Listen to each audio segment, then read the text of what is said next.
დავბრუნდით პირდაპირ ეთერში პირველ რიგში გრძელდება იმედის გმირების დაჯილდოების ცერემონია. ჩვენ ერთადერთი მისია გვაკისრია დღეს გამოვლივნოთ იმედის გმირი 2012 და მაყურებელზეა განსაკუთრებული მაყურებლის არსებობას აქვს განსაკუთრებული მნიშვნელობა, იმიტომ რომ თქვენ უნდა გამოგზავნოთ SMS-ები ან დაურეკოთ თქვენს რჩეულს 12 იმედის გმირიდან. თუმცა მე ვფიქრობ, რომ ამ 12 გმირის ისტორია მართლაც განსაოცარია და კიდევ ერთხელ უნდა გავიხსენოთ მათი ისტორია. მაშინ ასე დავით ლიქოკელს, ადამიანი, რომელიც ხევსურეთში დაბრუნდა, მას წარადგენს ისტორიკოსი ბუბა კუდავა. ბუბა, გქონთ? ჩემი წარდგენა მინდა ერთი პატარა ისტორიით დავიწყო. მე-19 საუკუნეში შამილმა გამოაგზავნა მარბიელი ლაშქარი საქართველოში და პირველ წინააღმდეგობას ეს ლაშქარი შატილთან წააწყდა. საქმე ის იყო, რომ მომხდურები იყვნენ დაახლოებით 5000-ნი, შატილში კი დაახლოებით 70 მამაკაცი ცხოვრობდა. ძალიან დიდი წინააღმდეგობა გაუწიეს, მიუხედავად იმისა, რომ შატილის აღება არ იყო მათი მიზანი, მათ ითხოვეს უბრალოდ გზა. შატილივნებმა კი შეუთვალეს, რომ იქაც ჩვენი ძმები ცხოვრობენ, რა მნიშვნელობა აქვს. ნამდვილად არ მოგწემთ გზასო.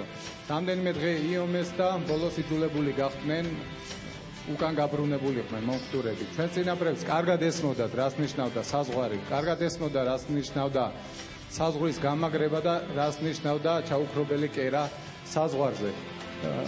ძველად ხევსურები იგონებდნენ რაღაცა საშუალებებს, რომ შობადობა ყოფილიყო ნაკლები, ვინაიდან ბერიტევდა ხევსურეთი მაცხოვრებლებს.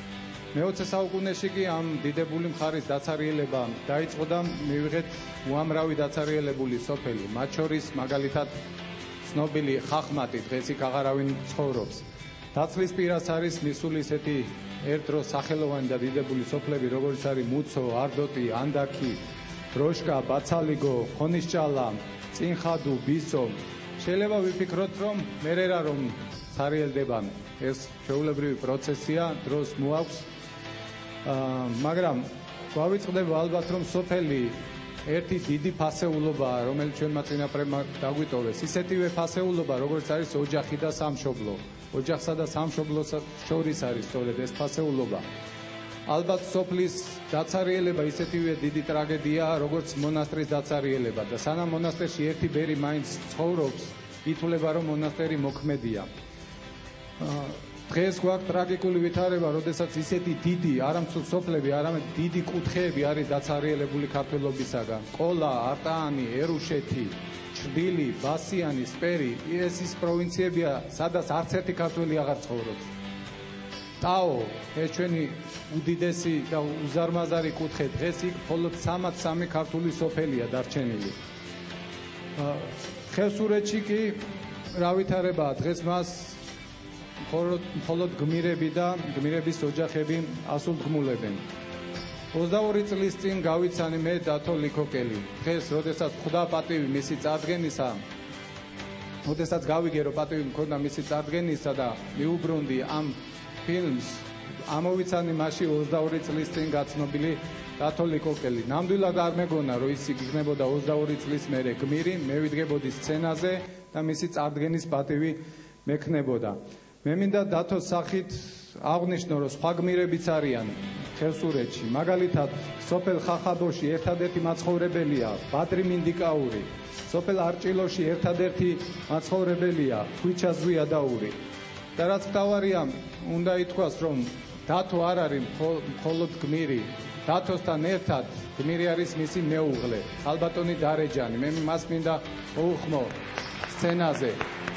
მე დარწმუნებული ვარ, რომ დათო და დარეჯანი აღზრდიან ახალ გმირებს, ამ პატარებს და ჩვენ მათგან უკვე მთელი ოჯახისგან ვისწავლით რა არის გმირობა.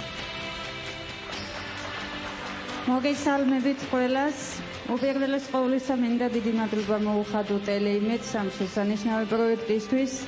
იმისთვის, რომ აღმოგვეჩინა და შანსი მოგცა მასში მონაწილეობა მეგობრებო. უღარნესი მადლობა ჟიურის წევრებს ხარდაჭერისთვის.